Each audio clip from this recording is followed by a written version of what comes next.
In this video, I'm going to show you how to change your gender in Yahoo Mail quickly and correctly. This is a simple account setting update, but if you've never been inside your Yahoo account settings before, it can be a little confusing to find. So I'll walk you through each step in a clear, beginner-friendly way. If this tutorial helps you out, make sure to hit the like button and subscribe for more easy tech guides just like this.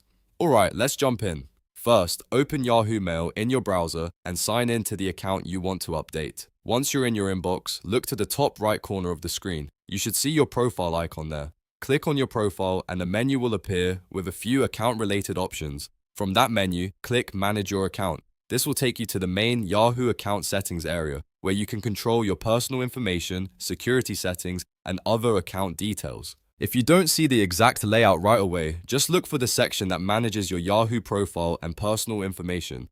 Next, go to Personal Settings. This is the area where Yahoo stores your personal details, including things like your name, birthday, and gender information. Once you're in the Personal Settings page, look for the section called Your Personal Details. That's the part you need for this change. When you find your personal details, click Update. This will open the editable fields for your profile information.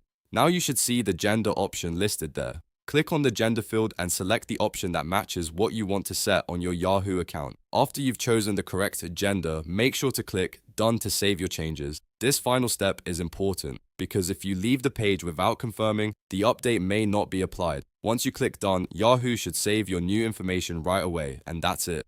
You've now changed your gender in Yahoo Mail by updating your Yahoo account profile settings. It only takes a few clicks once you know where to look, and now you can go back to using your account with your updated details. If this video helped you, please give it a like and subscribe to the channel for more step-by-step tutorials. And if you want, I can also help you with other Yahoo Mail settings, account changes, or email troubleshooting guides in future videos.